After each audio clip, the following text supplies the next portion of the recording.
Fine, welcome to our class. Today we are going to learn on moment of a force. Moment of a force.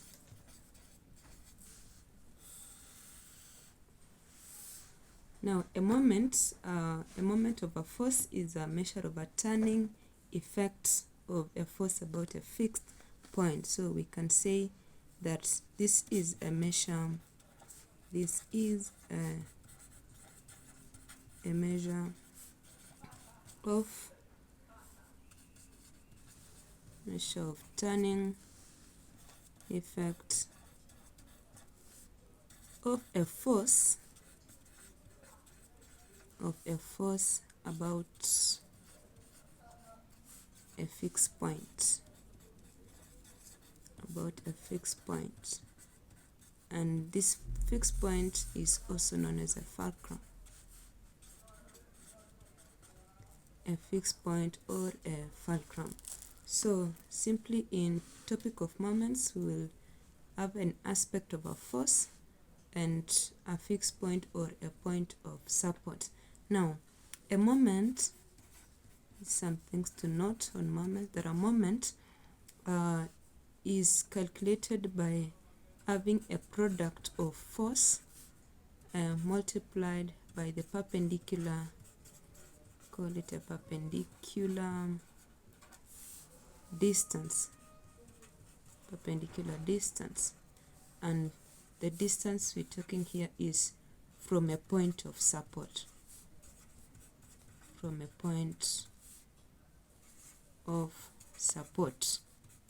So when we simply say perpendicular, it means that from a place where a beam has been supported, let's say this is our beam and we have a force, let me say this is FD, and it's supported or inked at this part. So when we want to at least measure the moment of this particular force, we will read it from here. It should be 90 degrees. So it must be perpendicular. Don't forget that it must be perpendicular from the point of support, because if we hink this one here and we're turning to put this, or rather apply a force which is moving upwards or even downwards, it should be perpendicular from this point to make an angle of 90 degrees. That's what we simply mean when we say perpendicular. Now, the unit of a moment,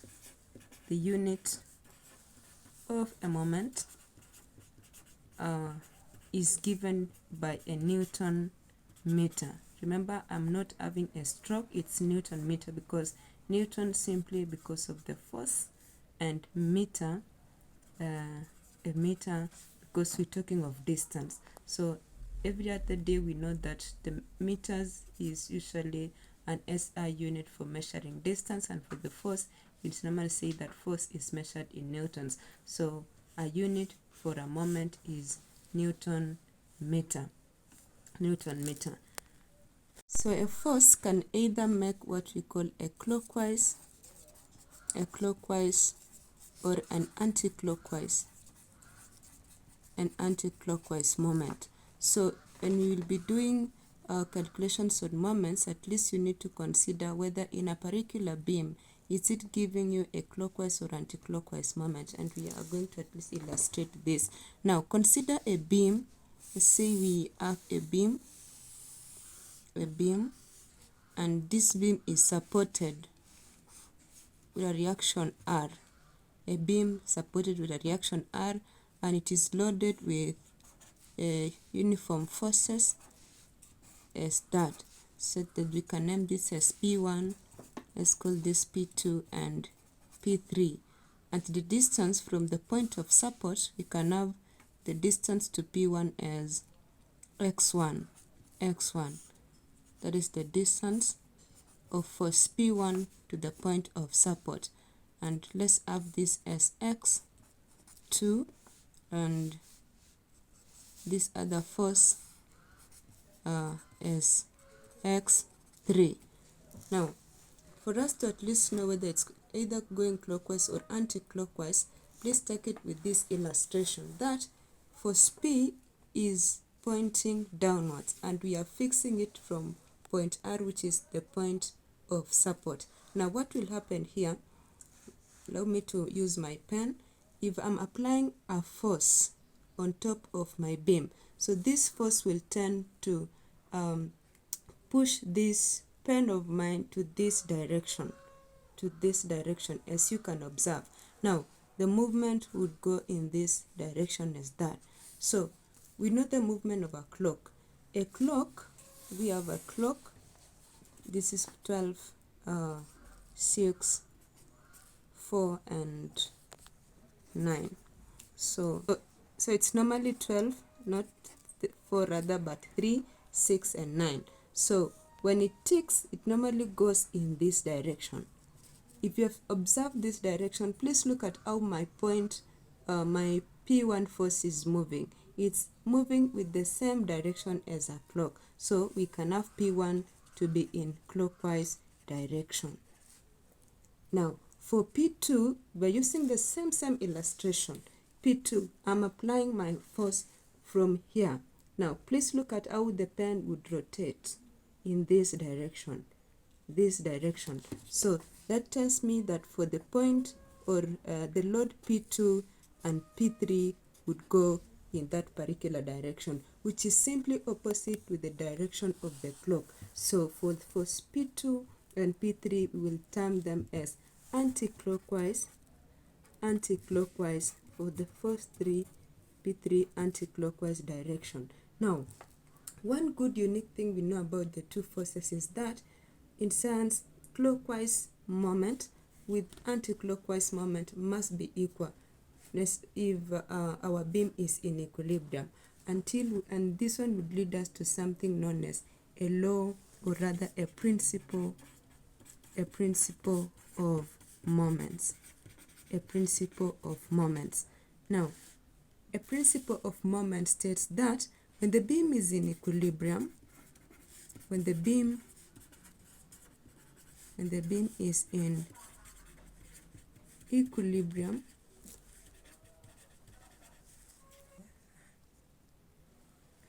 the sum of clockwise moments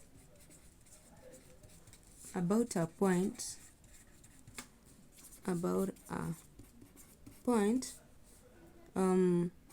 should be equal to the sum of anti-clockwise moment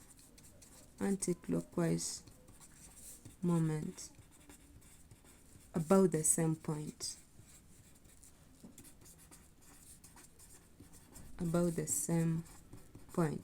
So this is what we call the principle of moments, that when this beam is in equilibrium, the sum of a moment here, now a moment in our P1 force would be the P1, remember we said that it is a force times the distance, a perpendicular distance from the point of support. So P1 x1 would be the clockwise moment.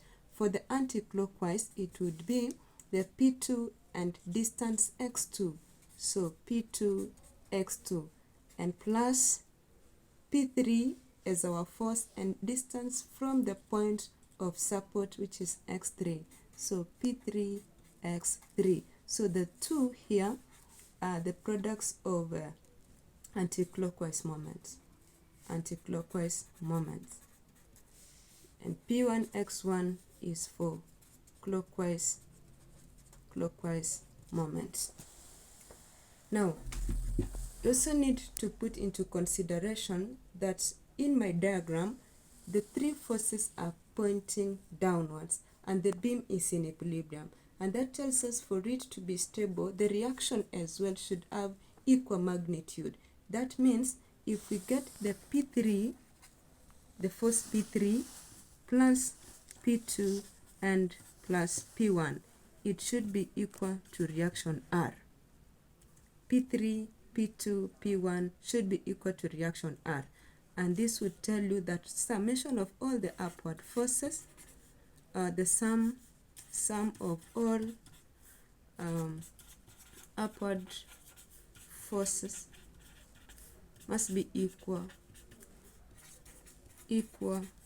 to sum of all downward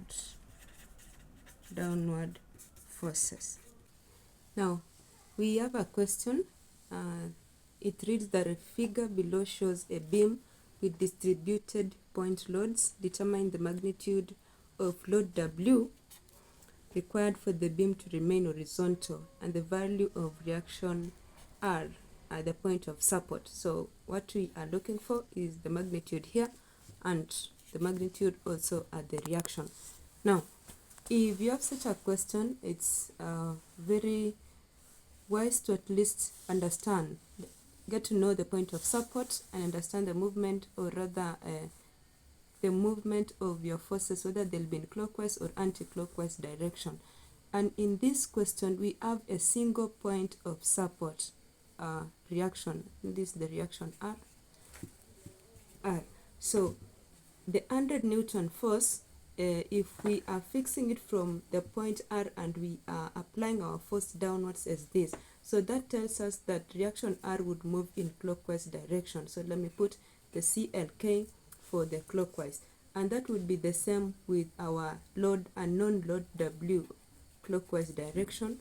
For the 200 and 150, this would be anti-clockwise and anti-clockwise. Now we are going to use the law of moments for us to be able to solve this question. On the law of moments, initially we said that the summation of all clockwise moments should be equal to summation of all anti-clockwise moments. Now we have the two forces. Please, let's consider the distance. Remember, we said we are picking our distances from the point of support and they must be perpendicular.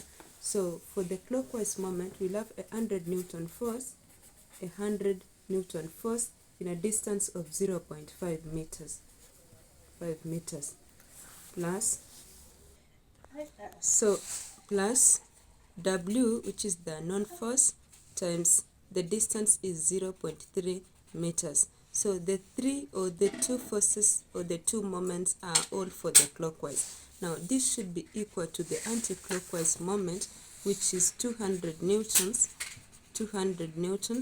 times 0.1 meters from the point of support, plus let me put this in bracket because this one moment, and 150 newtons times, now the distance here, you realize that we have 0.3 and it's up to the tip of a 200 Newton force, and we need to pick it from the point of support. So our distance for 150 newtons would simply be 0.3 plus 0.1, and that would give us 0.4.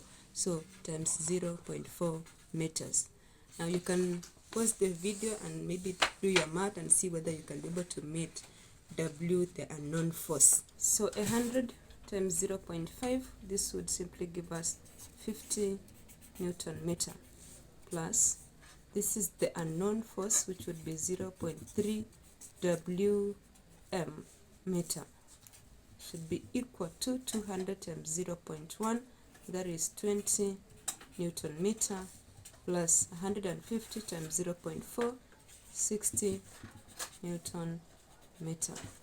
Now this is an additional force, so we can simply have the 2, which is 20 plus 60 to give us 80 Newton meter, cross the equal sign, and we have 50 Newton meter plus 0.3 Wm. So this one is unknown, so we can simply have 50 on the other side. So this would be 0.3 W equal to, this would simply, because this addition, we take it across the equal sign, it should be subtraction, and that is 80 minus 50 to give us 30 Newton per meter. Now we can at least divide this, divide by 0.3, and that would give us our W as 100 newtons. So magnitude of W, load W is 100 newtons. That's what we got. Now you realize that we now have the magnitude of all the forces that are acting downwards, all forces acting downwards, and we need to get the reaction pointing up. Now from the introduction, we said that all the downward forces must be equal to upward forces because the beam is in equilibrium. Now our R would now be 150 newtons plus 200 newtons plus 100 newtons plus another 100 newtons. So summation of all these would give us so this is 550 newtons, and this is now the magnitude of reaction R. Thank you for watching, and please tune in for more.